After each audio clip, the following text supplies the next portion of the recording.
నొసళ్ళపై ముద్రించబడిన వారు 1,44,000 మంది. ప్రభు ఆజ్ఞాపించిన దేవదూతలు భూమి 4 దిక్కుల్లో 4 దేవదూతలు నిలిచి ఉండి, భూమి మీద, సముద్రము మీద ఏ చెట్టు మీద గాలి వీచకుండేలా భూమి 4 దిక్కుల నుండి వీచే గాలిని పట్టుకొని ఉండగా చూశాను. సజీవుడైన దేవుని ముద్ర ఉన్న వేరొక దూత సూర్యోదయ దిశ నుండి పైకి రావడం చూశాను. ఆయన భూమికి, సముద్రానికి హాని కలుగజేయడానికై అధికారం పొందిన ఆ 4 దేవదూతలతో, మా దేవుని దాసుల నొసళ్ళపై మేము ముద్రించే వరకు భూమికైనా, సముద్రానికైనా, చెట్లకైనా హాని చేయవద్దు అని బిగ్గరగా చెప్పాడు. ముద్రింపబడిన వారి లెక్క చెప్పగా విన్నాను. ఇశ్రాయేలీయుల గోత్రాలన్నింటిలో ముద్రించబడిన వారు 1,44,000 మంది.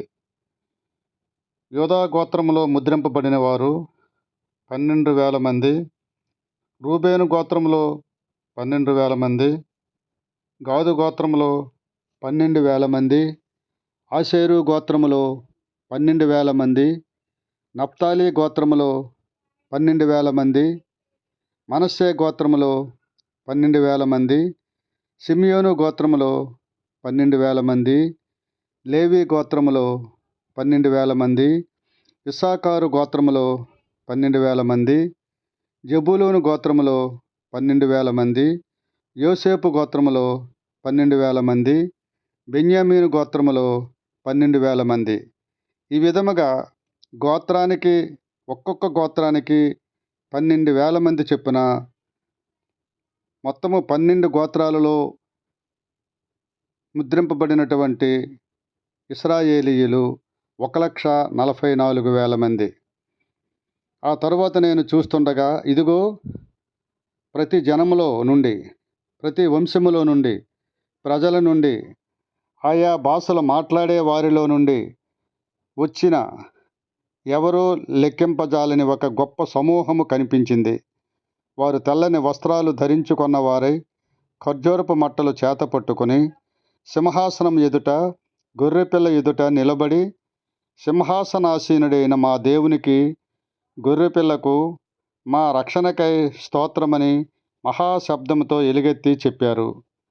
దేవదూతలంతా సింహాసనము చుట్టూ, పెద్దల చుట్టూ, ఆ 4 జీవుల చుట్టూ నిలబడి ఉన్నారు.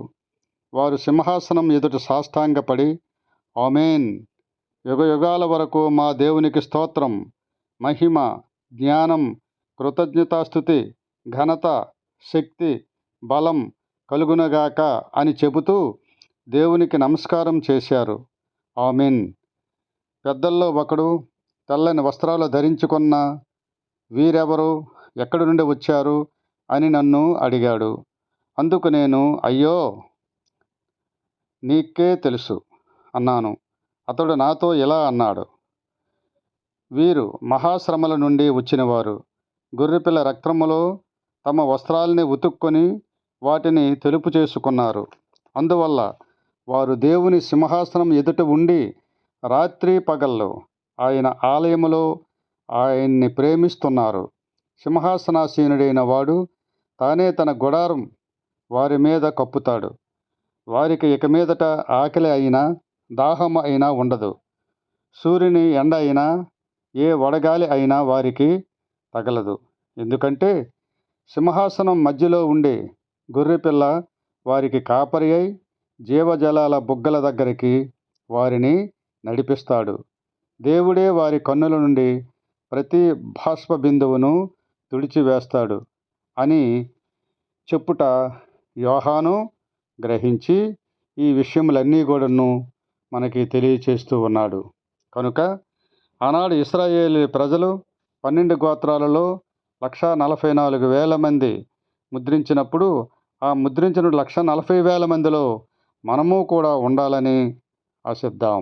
దేవునికి స్తోత్రం. హల్లెలూయా.